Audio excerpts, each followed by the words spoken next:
ठीक है। तो ये सब क्या होगा, आपके बाइल कंपोजिशन होगा जो कि लीवर फॉर्म कर रहा है, जो कि लीवर फॉर्म कर रहा है। वो बनते कैसे हैं वो तो फिर अलग ही चीज है, क्योंकि वो बहुत बड़ी प्रोसेस है, बनने की प्रोसेस अलग है साहब। ठीक है, तो अपन आगे चलते हैं। देखिए मैं सिंपल तरीके से आपको बता देता हूँ, तो आपको समझ के आ जाना चाहिए। देखिए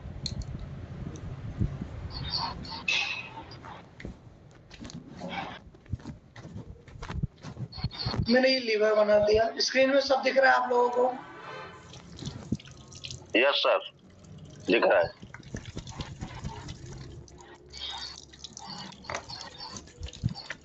मैंने गॉल ब्लैडर बना दिया, कॉमन बाइल डक्ट बना दिया। ठीक है, दो लोग हो गए लीवर के। ठीक है, अब लीवर से बना क्या, बाइल। बाइल, ठीक है, बाइल बना। बाइल में मैंने बताया क्या क्या, बाइल में मैंने बताया कोलेस्ट्रॉल, ठीक है, sodium, calcium, potassium, chloride, water, ठीक है, बाइल एसिड, बाइल पिगमेंट। ठीक है, ये सब कहाँ पहुंच रहे हैं, ये सब कहाँ जाएंगे, ये सब सबसे पहले कहाँ जाएंगे, आपके गॉल ब्लैडर में जाके स्टोर है। ठीक है, यहाँ गॉल ब्लैडर में जाके जो है स्टोर हो जाएंगे। इस गॉल ब्लैडर में जाके, गॉल ब्लैडर में जाके ये क्या हो जाएंगे, स्टोर हो जाएंगे, स्टोर हो जाएंगे। अब ये गॉल ब्लैडर क्या करेगा, ये गॉल ब्लैडर क्या करेगा, देखो ये गॉल ब्लैडर क्या करेगा, गॉल ब्लैडर क्या करेगा, गॉल ब्लैडर क्या करेगा कि आपका जो सोडियम है, आपका कार्बोनेट है, आपका क्लोराइड है, आपका H2O, ठीक है, उसको क्या कर रहा है, ये एब्जॉर्ब कर लेगा। इन सबको क्या कर लेगा, एब्जॉर्ब कर लेगा, सोख लेगा। समझ पे आ गया, एब्जॉर्प्शन कर लेगा। अब आपका बच गया क्या क्या, आपका क्या क्या बच गया, आपका कोलेस्ट्रॉल बच गया, आपका बाइल बच गया, आपका बाइल सोल्ट बच गया। समझ में आ रहा है, की बात समझ में आई? Yes sir. अब ये जो ड्यूडेनम है, इंटेस्टाइन का जो ड्यूडेनम है आपका, ठीक है, ये ड्यूडेनम वाला जो पार्ट है ना, जो सेकंड पार्ट ऑफ ड्यूडेनम है, जो सेकंड पार्ट ऑफ ड्यूडेनम है,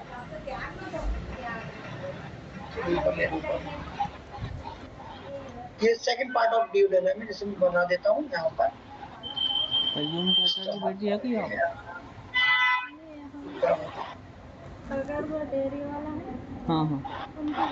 ये स्टोमा, और ये वाला जो part, second part of duodenum, यहाँ पर आके ये जो बाइल, कॉमन बाइल डक्ट है, ये खुल गई। यहाँ पर आकर ये कॉमन बाइल डक्ट, ठीक है, खुल गई। किसके साथ, कि यहाँ पे जो पेनक्रियाज है, ठीक है, पेनक्रियाज है यहाँ पर, पेनक्रियाज की जो डक्ट है उसके साथ मिलकर ये यहाँ पर खुल गई, जिसका नाम है, दोनों डक्ट जहाँ पे मर्ज हो रही है, इस डक्ट को कॉमन नाम डक्ट बोलते हैं, हेपेटोपेनक्रेटिक डक्ट। वो यहाँ पे आके खुल गई। अब इस डक्ट से कौन कौन आउट हो गया, इस डक्ट से बाइल पिगमेंट आउट हो गया, जो बचा हुआ था, बाइल सोल्ट हो गया। अब मुझे बताएं क्या बच गया,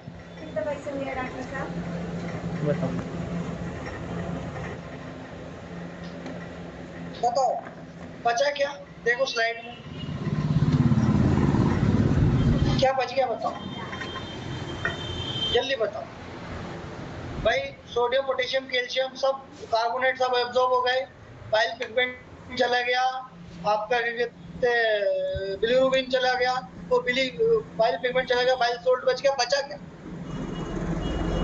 लिपिड्स बच गए सर, हैं, और ल्यूसीन बच गया, लिपिड्स बच गए, कोलेस्ट्रॉल, म्यूसिन। अब ये म्यूसिन रहता है, म्यूसिन ठीक है। अब ये जो म्यूसिन म्यूसिन जो रहता है, म्यूसिन करता है सिक्रीशन का काम, ठीक है। म्यूसिन करता है सिक्रीशन का। इसमें गॉल ब्लैडर में जो म्यूसिन है वो सिक्रीशन का काम करता है, ठीक है। म्यूसिन को हटा दो, अब क्या बच गया?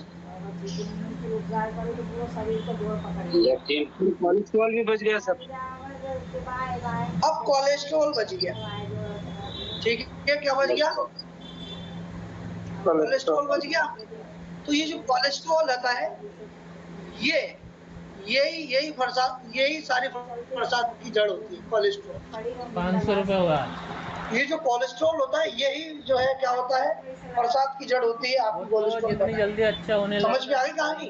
बाकी तकलीफ ज्यादा है तो तकलीफ यही कारण होता है आपकी पैसा गॉल स्टोन बनाने का सबसे बड़ा जो कारण होता है वो क्या होता है?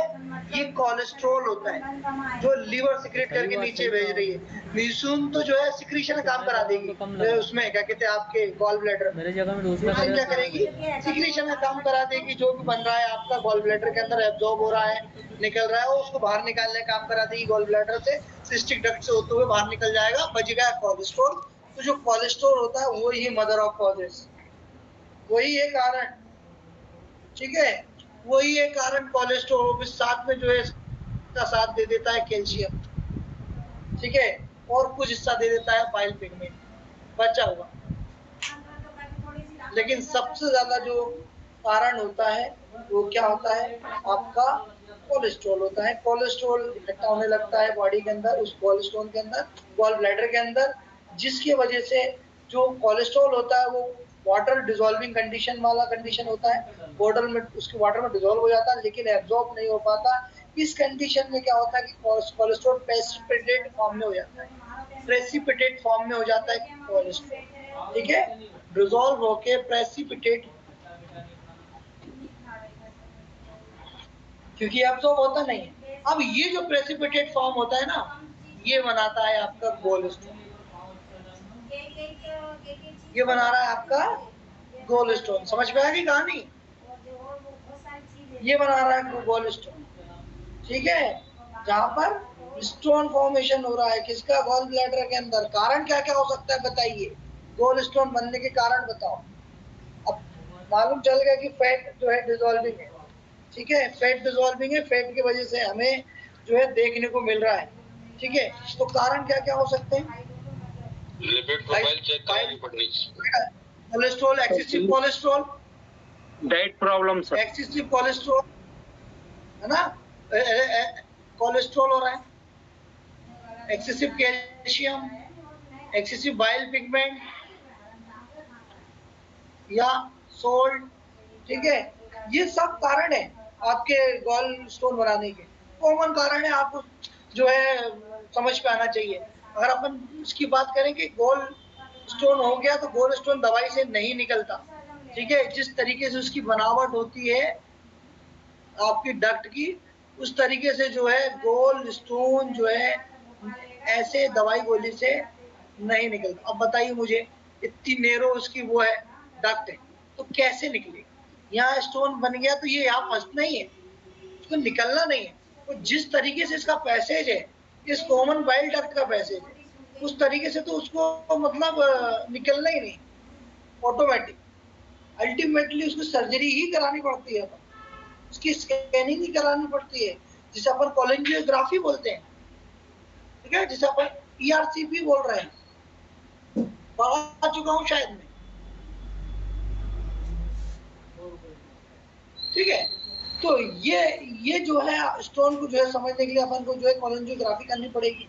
उस कहाँ पर लॉज है, कैसा लॉज है, ऑब्स्ट्रक्शन है, ठीक है। और उसको फिर क्या करना पड़ेगा? उसको आपको निकालना ही पड़ेगा, ठीक है, निकालना ही पड़ेगा। अगर छोटा मोटा है तो वो 1 से 2 साल के अंदर डिसॉल्व हो सकता है, ठीक है ना। अगर स्टोन आपका 1 से 1.5 ग्राम का है तो वो डिसॉल्व हो जाएगा 2 से 3 साल में, ठीक है। अगर वो इससे ज्यादा है तो भैया वो डिसॉल्व होने के चांसेस कम है। डिसॉल्व होने के चांसेस क्या है? कम है, ठीक है। तो फिर आपको उसको सर्जरी ही करानी पड़ेगी। तो जो गोल्ड स्टोन होता है वो आज बेसिकली दो तरीके से जो है बांट दिया है। एक बांट दिया प्राइमरी स्टोन में, दूसरा बांट दिया सेकेंडरी बिलियरी स्टोन में। ठीक है, एक प्राइमरी बता दिया और सेकेंडरी बता दिया। तो प्राइमरी में इसे मिक्स टाइप का ब्राउन कलर का होता है, और उसका जो कारण उन्होंने बताया है वो जो है बिलियरी ट्रैक में कुछ दिक्कत आ रही है, उसकी स्टेनोसिस की वजह से जो है वो फंस गया। सेकेंडरी की अगर अपन बात करें तो सेकेंडरी उन्होंने बोला कि भैया सिस्टिक डक्ट पे ही प्रॉब्लम आएगी। सिस्टिक डक्ट और बाइलरी ट्री ठीक है, लेकिन सिस्टिक डक्ट में ही प्रॉब्लम आ रही है, जिसकी वजह से प्रॉब्लम है। क्लिनिकली सिम्टम अगर अपन बात करें, क्लिनिकली क्या क्या होगा भैया बताओ।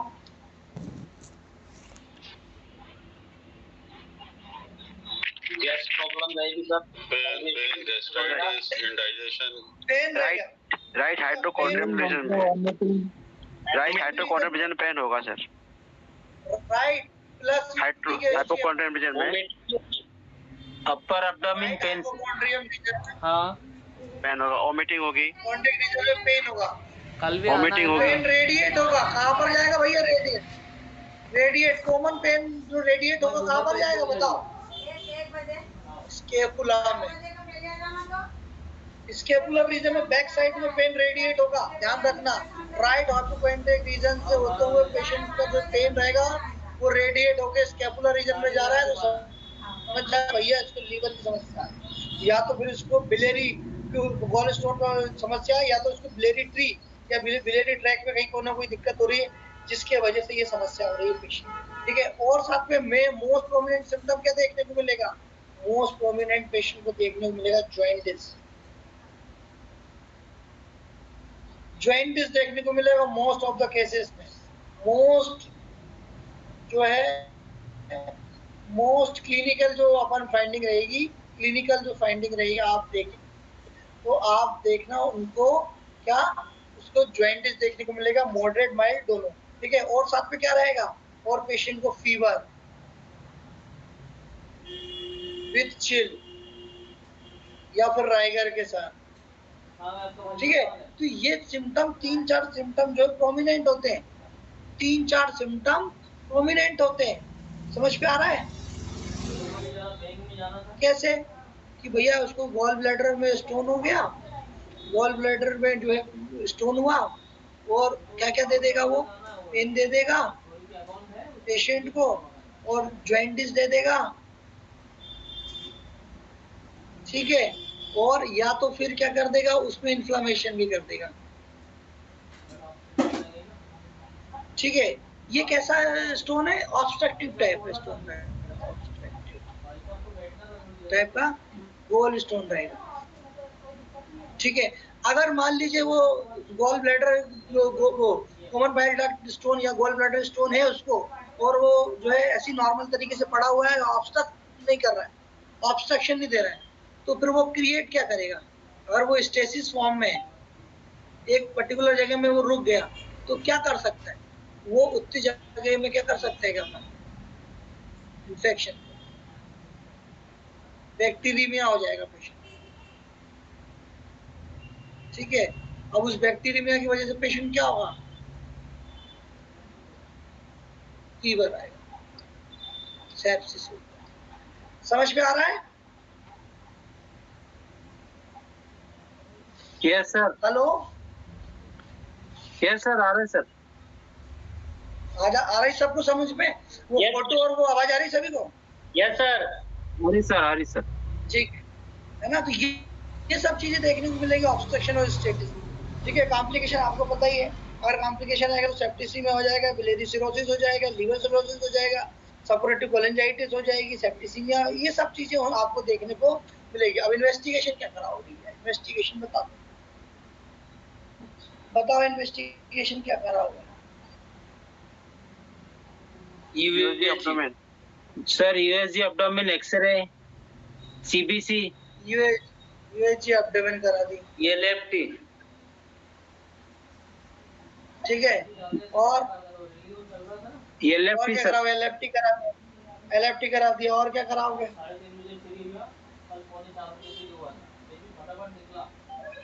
सर सीबीसी भी कराएंगे सर, लिपिड करा दिया, सीबीसी करा दिया, एलएफटी करा दिया, RFT करा दिया।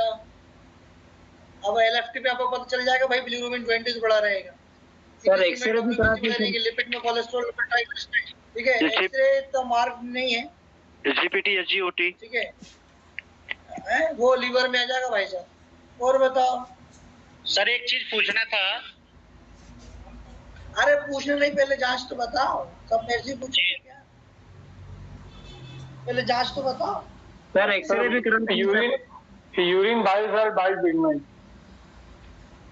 ठीक है, वो करा लिया। चलो यूरिन RM करा लिया। चलो और बताओ, काम की जगह में पहुंच नहीं रहे आप लोग। सर बायोप्सी करा लेंगे गॉल ब्लैडर की, अगर स्टेटस फॉर्म में बैक्टीरिया में हुआ है तो। और अरे मैं बता चुका हूँ आप लोग को, लेकिन पहले, इससे पहले बता चुका हूँ वो जांच का नाम। वो जांच पे पहुंच ही नहीं पा रहे आप लोग, दिमाग लगाइए। इससे पहले मैंने पैंक्रियाटाइटिस में बताया था, अगर आपको लोगों को याद है। किसी को याद है क्या?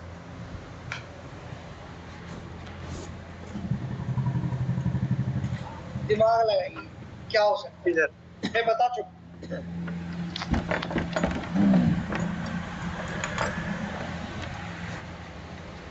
ठीक है बाबू जी, आता हूँ मैं।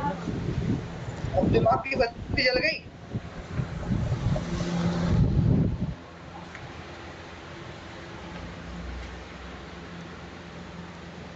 पता चला कुछ कि नहीं? आवाज आ रही है? आ रही सर। हेलो, एक जांच और कराएंगे, वो कराएंगे अपन ERCP, ठीक है। ERCP पैनक्रियाटिक की। आप बोलेंगे सर ये क्यों कराएंगे? बिल्कुल कराएंगे, क्योंकि ERCP जो है आपके हेपेटोपैनक्रियाटिक डक्ट के थ्रू ऊपर पहुंचेगा वो, और सिस्टिक डक्ट पे जाकर उसके क्या रोल आउट करेगा, ठीक है। ERCP अगर आप लोगों को पता हो तो मैं आपको बता चुका हूँ जब मैं आपको पैंक्रियाटाइटिस। सर लेकिन वो तो एंडोस्कोप से होती है ना सर, एंडोस्कोपिक है ना सर, रेट्रोग्रेड। तो वो तो उसको तोड़ेगी जाके। किसको तोड़ेगी? तो आजकल सर वो सर्जरी ERCP से कर रहे हैं ना, गैस्ट्रो कर रहे हैं ERCP से स्टोन को। सर्जरी है, हाँ प्रोसेस यही रहेगी। तभी तो मैं बोल नहीं पा रहा था कि क्या बोल। अगर वो, हाँ, प्रोसेस यही रहेगी। एक MRCP होती है, एक ERCP होती है। ERCP से पता कर लेंगे भैया कहाँ है कहाँ नहीं। अगर वो निकलने लायक होगा तो सिस्टिक डक्ट में या हेपेटो, ये देखिए।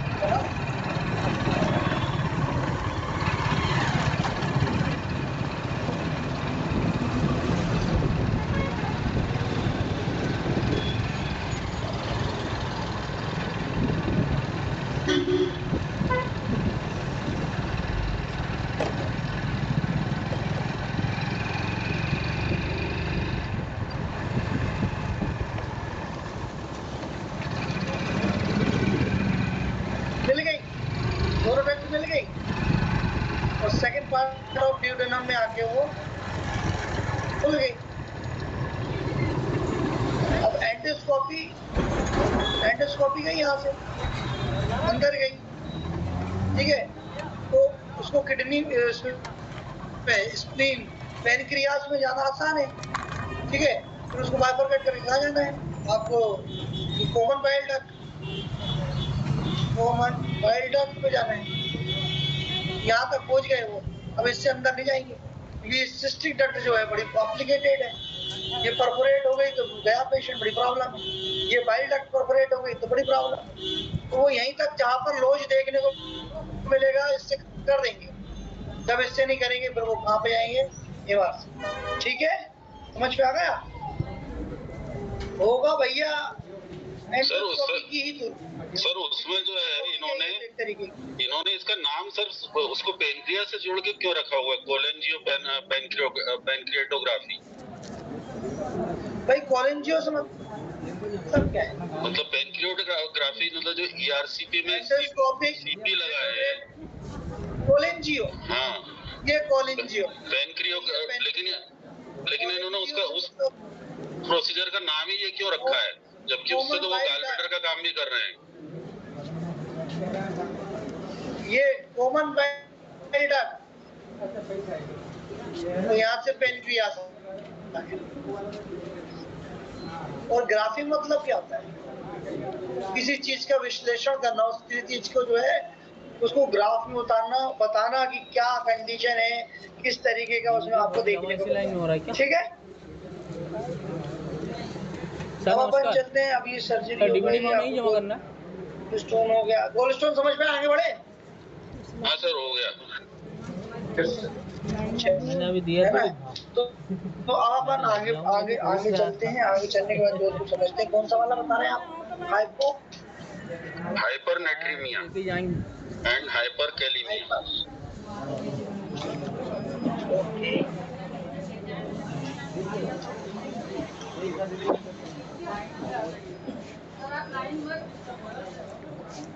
हाइपो बता दिया था मैंने। हाँ जी सर, पहले पढ़ा दिया है। उसका अपोजिट ये है, और क्या सर? तो आप लोग नॉर्मल तो बता सर, वही बताया था आपने कि इंट्रासेलुलर एक्स्ट्रासेलुलर फ्लूइड जो है बढ़ने लगेगा, इंट्रासेलुलर फ्लूइड इधर आकर के एक्स्ट्रासेलुलर फ्लूइड में बदलने लगेगा, क्योंकि सोडियम का लेवल हायर साइड चला गया। तो उसमें ऑस्मोसिस का रूल बताया था आपने, ऑस्मोलैरिटी काम कर रही है। और अगर वो 145 से ऊपर जाएगा, अगर इंट्रासेलुलर फ्लूइड में सोडियम सीरम अगर 145 से ऊपर जाएगा तो हाइपर चला जाएगा, और उससे नीचे रहेगा तो हाइपो चला जाएगा। 135 से नीचे जाएगा तो पिछली बार जो बताया था, 135 से नीचे आएगा तो हाइपो हो जाएगा, और 145 से ऊपर जाएगा तो हाइपर हो जाएगा। और इंट्रासेलुलर फ्लूइड जो है एक्स्ट्रा सेलुलर फ्लूइड में चला जाएगा, मतलब एक्स्ट्रा सेलुलर स्पेस में, तो वाटर रिटेंशन होने लगेगा। ये मैं बता चुका था ना, ये पढ़ा चुका हूँ मैं।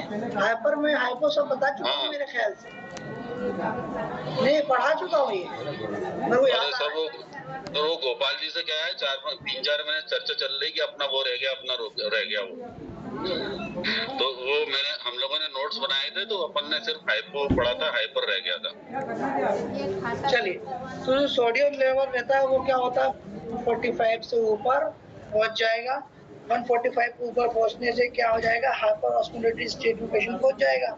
और जो उसकी एक्स्ट्रा सेलुलर फ्लूइड है, जो सेल के अगल बगल वाला जो एरिया रहता है, उसमें क्या रह रहा है, उसमें सोडियम लेवल बढ़ जा रहा है। कारण क्या है, वो ऑस्मोलेटरी प्रेशर बढ़ने के कारण, हाइपर ऑस्मोलेटरी होने के कारण क्या हो रहा है भैया, कि हाइपरनेट्रीमिया प्राइमरी अगर अपन देखेंगे तो किसके वजह से होगा, वाटर की डिफ्लेक्शन की वजह से होगा। अगर कोई व्यक्ति जो है फ्लूइड ज्यादा ले रहा है, ठीक है, उसकी वजह से हो रहा है। और अपन कारण को समझे हाइपरनेट्रीमिया के कारण, अगर डिस्टर्बेंस कारण को समझे, जैसे मान लीजिए एक होता है, 2-3 प्रकार के कारण बताए थे ना मैंने आपको। हाँ, वाटर इंटेक कम किया, वाटर लॉस मोर हो गया। हाँ, वही तो मैं बता चुका हूँ यार। किसी ने टोटल बॉडी पेशेंट में प्योर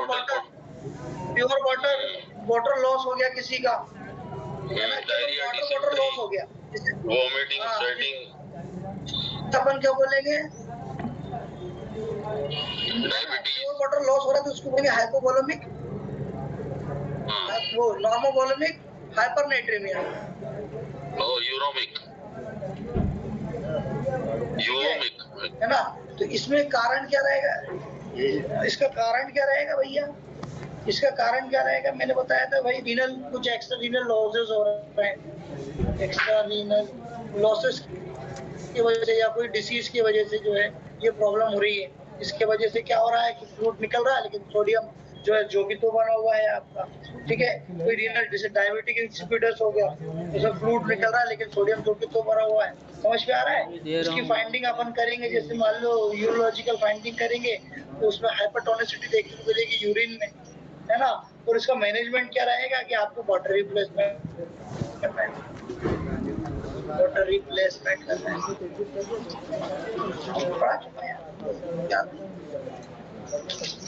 ठीक है, फिर उसके बाद अगर अपन बात करेंगे दूसरे कारण की, अगर दूसरा वाला अगर देखें तो कैसा रहेगा, इसमें क्या रहेगा, सोडियम और वाटर जो है क्या हो रहा है, थोड़ा डिफ्लेक्ट हो रहा है, जिसमें सोडियम, इसमें वाटर जो है पूरी तरीके से सीवियर लॉस में, सीवियर लॉस में, और सोडियम जो है माइल्ड डिफ्लेक्ट है।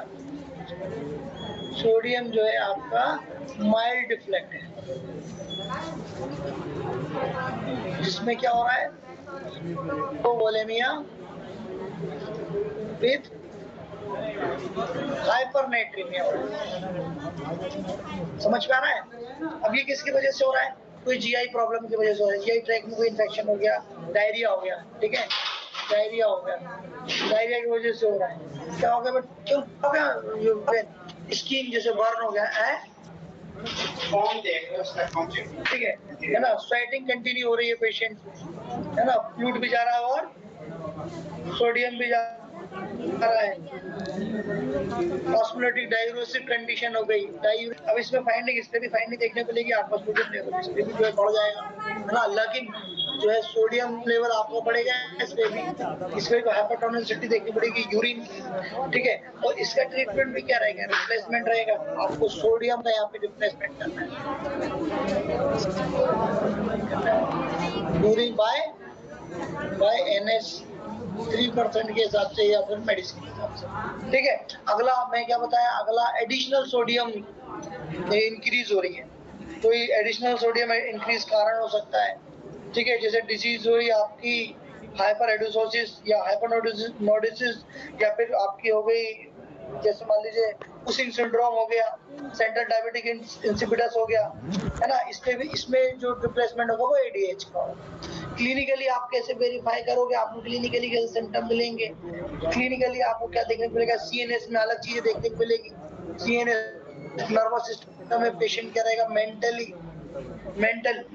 क्या रहेगा? उसका डल रहेगा, मेल्टर सिम्टम क्या रहेगा? अल्टर्ड रहेगा, रेस्टलेसनेस रहेगा, डल तुम उसमें रहेगा, हाइपो में रहेगा, ठीक है। देन मेंटल रेस्टलेसनेस रहेगा इसमें, है ना। अगर और जब ज्यादा बढ़ जाएगी, जब नर्व टिश्यू डैमेज होने लगेंगे, तब पेशेंट जो है लिथार्जी में जाएगा, लिथार्जी और फिर वीकनेस में जाएगा। स्टार्टिंग में रेस्टलेसनेस में रहेगा, ठीक है। जब वो नर्व टिश्यू को डैमेज करने लगेगा, नर्व टिश्यू में ज्यादा सोडियम एक्यूमुलेट होने लगेगा, तब दिक्कत होगी। न्यूरो ट्रांसमिशन में क्या रहेगा? इरिटेबिलिटी आएगी, मसल ट्विचिंग होगी, ठीक है, स्टार्टिंग मसल ट्विचिंग होगी, स्पाज, ठीक है, हाइपर फ्लेक्सिबिलिटी देखने को मिलेगी, हाइपरफ्लेक्सिया जिसे अपन बोलते हैं वो देखने को मिलेगी। टेनिसमस देखने को मिलेगा, टेनिसमस देखने को मिलेगा। पेशेंट को एटेक्सिया हो जाएगा। ये न्यूरल डिसीजेस हो रही हैं CNS में, समझ में आ रहा है? अगर जब हाइपर हो जाएगा, है ना, अगर अपन उसकी बात करें, फिर वीकनेस फिर जैसे बढ़ता जाएगा, नर्व डैमेज होता है, फिर उसके बाद नर्व पे असर आता जाएगा, फिर वो weakness, lethargy, body discontinue, confusionness, coma, comatose, फिर ऐसे धीरे धीरे बढ़ता जाएगा। इन्वेस्टिगेशन क्या करेंगे भाई साहब आप? इन्वेस्टिगेशन इलेक्ट्रोलाइट्स, है ना। फिर बाकी आप करते रहिए, आपका जो टेस्ट मैनेजमेंट रहेगा। मैनेजमेंट ये तीनों के हिसाब से, मैनेजमेंट मैंने बता दिया, ये तीनों के हिसाब से आपको मैनेजमेंट। ये तो हो गई आपकी हाइपरनेट्रीमिया। अब क्या बचा? अब क्या बच गया? हाइपो पढ़ा चुका हूँ, क्या बच गया भैया बताओ जल्दी।